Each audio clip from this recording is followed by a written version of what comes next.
Hi, everyone. Welcome to the Digital Supply Chain Podcast. My name is Tom Raftery, and with me on the show today, I have my special guest, Keith. Keith, welcome to the podcast. Would you like to introduce yourself? Yeah, hi, Tom. Thanks for having me. My name's Keith Hartley. I'm the CEO of LevaData. LevaData is a company in the intelligent sourcing space. So we're helping sourcing agents for direct materials, global commodity managers, and sourcers do their job with data better. So giving them contextualized insights around all things parts, ingredients, and metals. So it's something we love to talk about, and I'm just thrilled to be here with you today. Nice, nice. And just before we get into the meat of the podcast, if I am someone who is sourcing one of those kinds of things, metals or whatever, what is it you do for me? So at LevaData, we've built an engine or an aperture that allows us to take a lot of data that does not make sense and is out there in disparate pockets around the world and captive inside of organizations. We contextualize all of that data using AI and using our advanced algorithms, and we're able to associate those attributes down to the manufacturer's part number, the MPN level. We're the only vendor that benchmarks at the specific MPN level. And what a company can do with that is they can make informed buying decisions. Are they getting the best cost, not just inside their company across division, but relative to others in the world?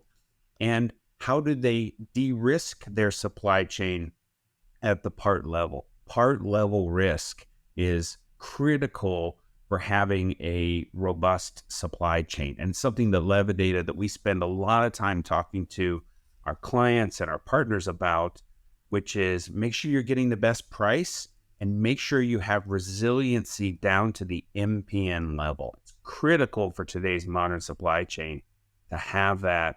Otherwise, they're exposed. Okay, nice, nice. And you're just back from a Gartner event, Keith.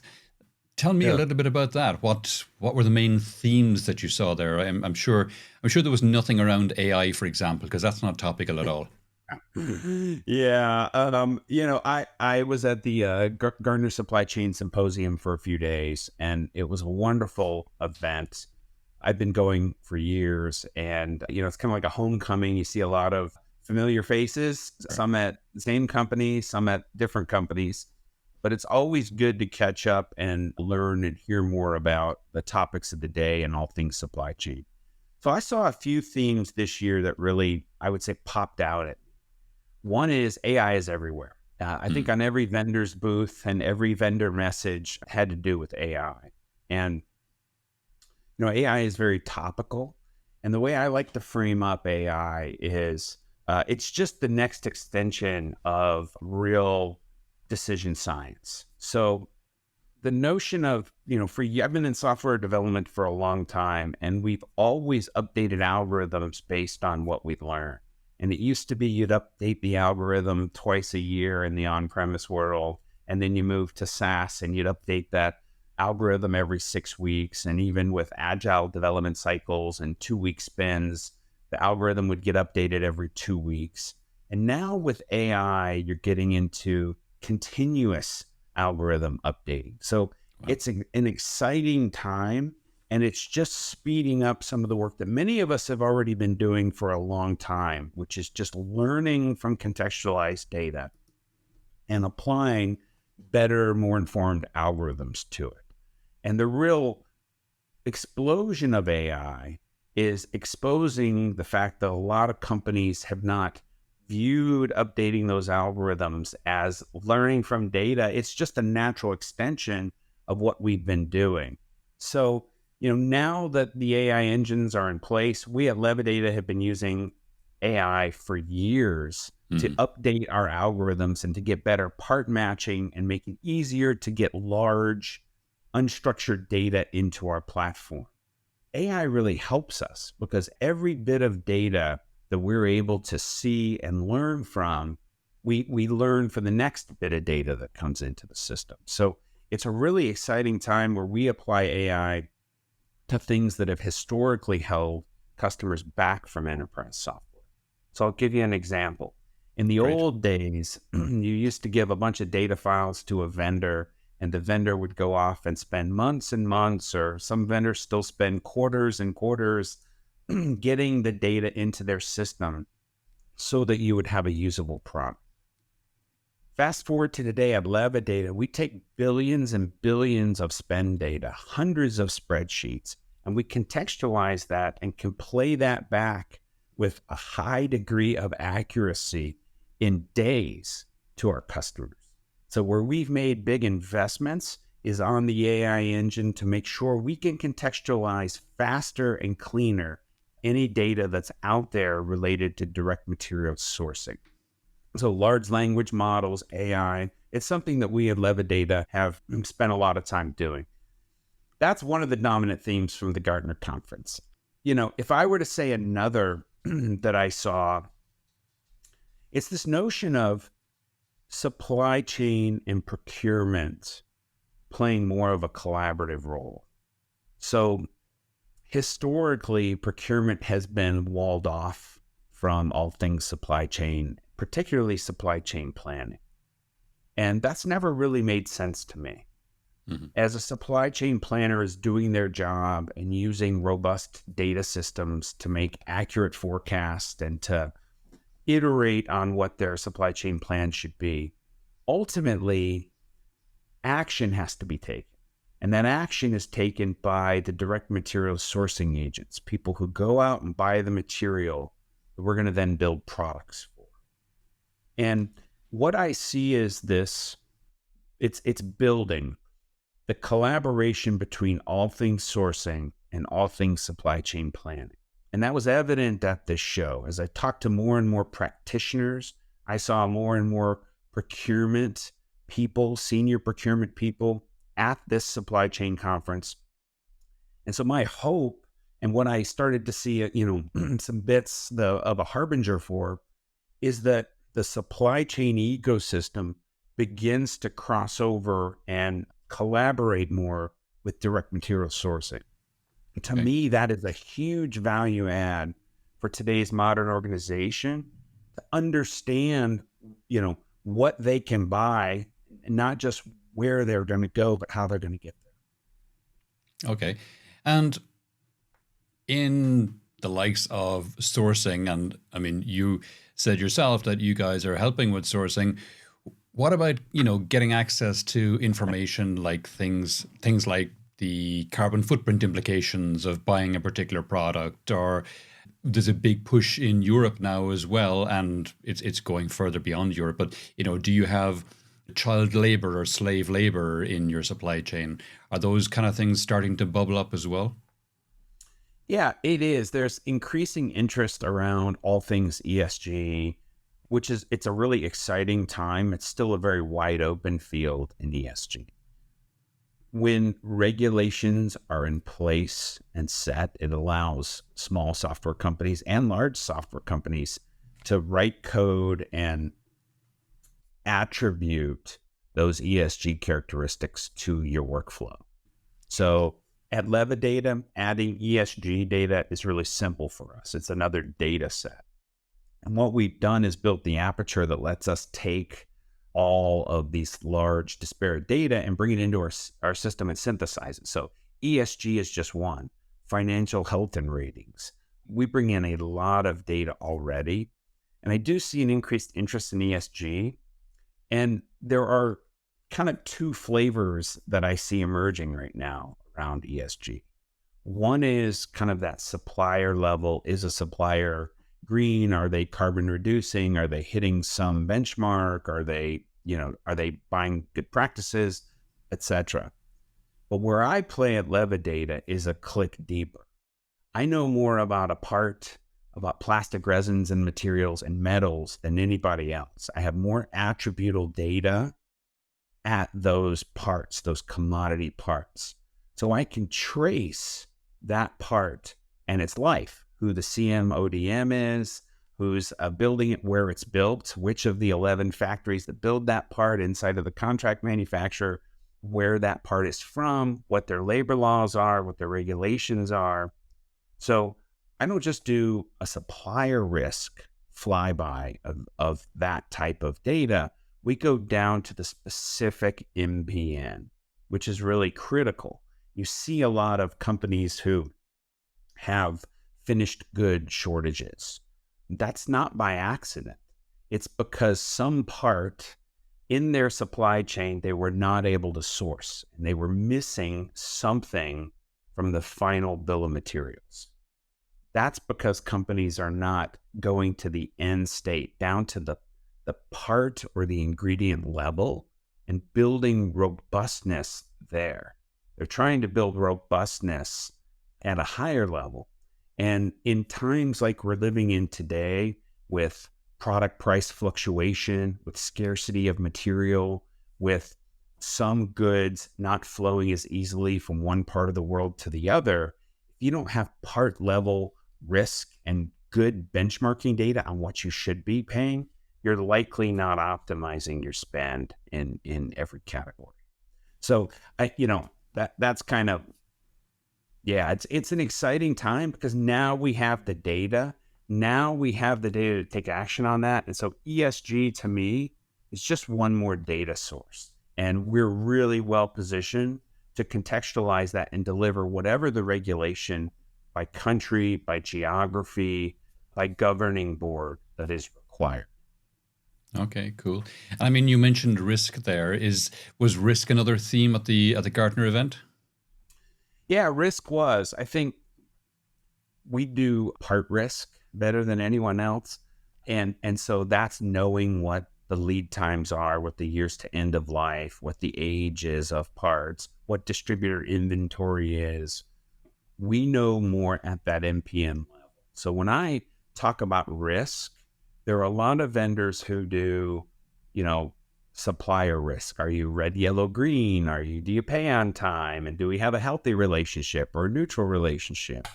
That's not, when I think about risk, I think about, can I get every part inside of a BOM or to do a finished good? Can I get it and build it? And, something as simple as a computer mouse has 200 parts in it. So just to build a simple computer mouse, which we don't really think about that much, requires 200 different parts. And when you go to real sophisticated products, the amount of parts, the amount of components, the amount of ingredients and plastic resins and plastic parts that go into that, it's numerous. And just missing one part means you can't have a finished good. It means you have a work in progress. And that work in progress waits until you're able to source that one remaining part. So when I think about risk, and when I talk to people at all shows about risk, many of them are just now waking up to part level, ingredient level, metal level risk. We call that, supply part risk, and risk intelligence. To me, this is the natural evolution of where supply chains are going. It's not enough just to know if the vendor is good or bad. I need to know if the specific part that I order is at risk. How do I find an alternate vendor? How do I find an alternate price? And how do I potentially not have a shortage of producing finished goods? Cool. Yeah. And if you do see that a particular vendor is likely to have a shortage of a particular critical component, do you then, through LevaData, offer alternate vendors? Absolutely. Inside of their supplier ecosystem, we even show alternate vendors. There is RFX capability as well. You can actually go to those vendors and request a quote, request a price, that type of capability. To go one step further, we don't do just alternate vendors. We know more about alternate pricing vendors. So part of what makes us unique is at the manufacturing part number level. We know more about that part across vendor and how to realize savings opportunities. So, we have customers in a lot of different situations.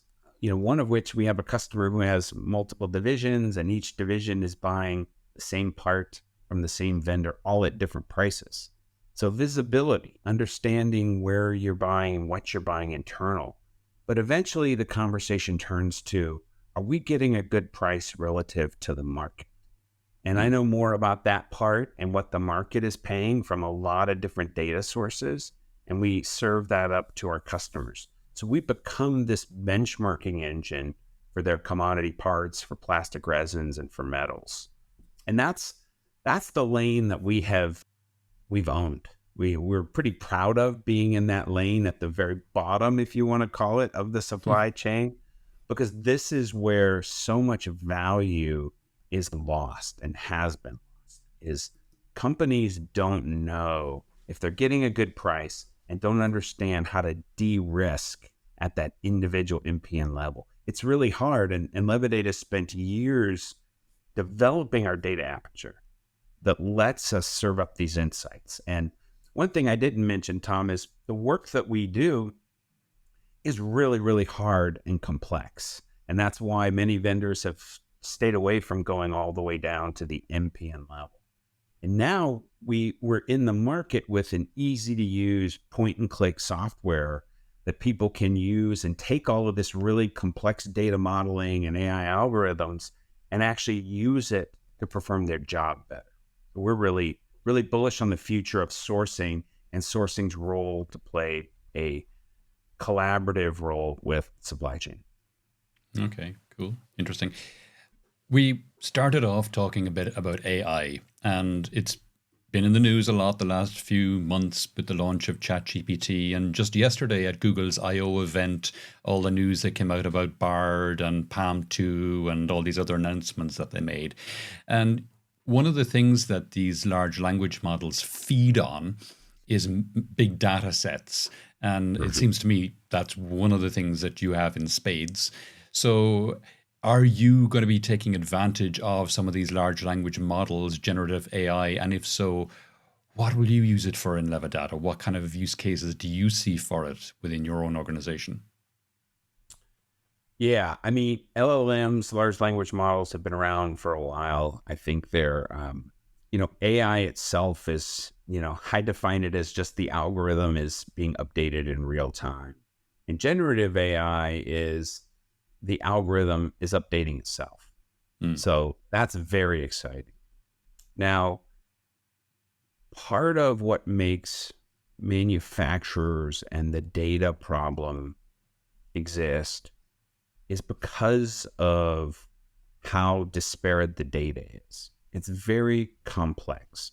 So assuming a manufacturer tracks all their data and has all their data, none of it makes sense together unless you have a data aperture that can interpret and assign attribution to individual elements across things that don't seem to make sense. So we use AI, and we have used AI for years to make those connections. Every time we ingest information on a part, our AI engine learns about that part, unique code strings of that part, so that the next time we see that code string, we're able to identify the part sooner than we were previously. So our system gets smarter around parts, ingredients, and metals because of AI. At the end of the day, the AI engine is only as good as the underlying contextualized data that we have started with and brought to this point, which is the most robust, complete data set around blended. And so what a large language model is dependent, the first L is dependent on a very, very large data set. And so we've got a lot, years of experience at blending that large data set, understanding what didn't work, tweaking our algorithms. And now that AI has come to fruition, we've written our AI algorithm so that it can continue to progress and learn. It's why we're bringing to market the ability for customers to drag and drop their files into our software and be able to quickly see the data match. We're able to do large level imports and data aggregation on the back end and contextualization.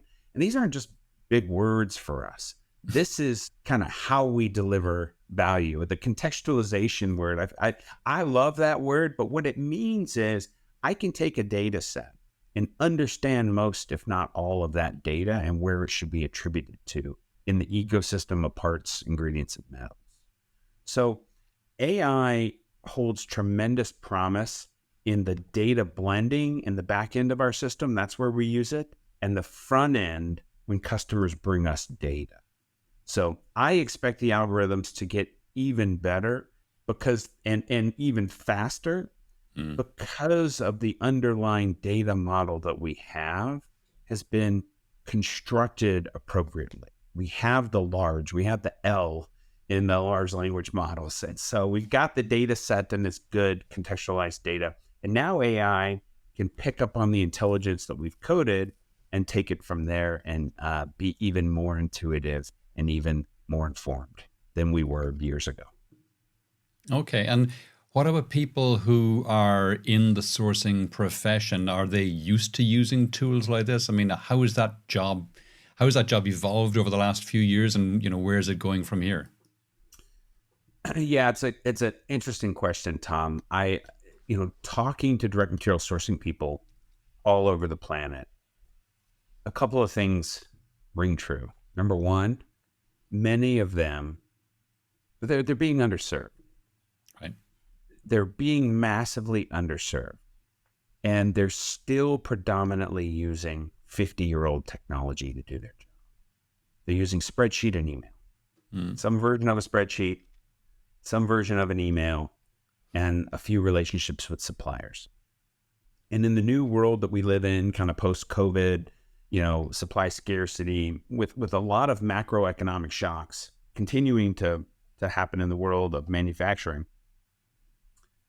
they're being underserved and they're using really old technology. And it's a personal thorn in my side because I feel like the sourcing agent deserves better. If you look at enterprise software, no one would say that a CFO or a controller doesn't need an ERP system to do their job. It's just part of doing their job. Yeah. No one would tell a sales organization, you don't need a CRM system to do your job. Of course you need a CRM system. But you turn to direct materials, you turn to sourcing on the direct side, and there is no broad acknowledgement that they need a tool to do their job. So we're not a replacement technology at LevaData.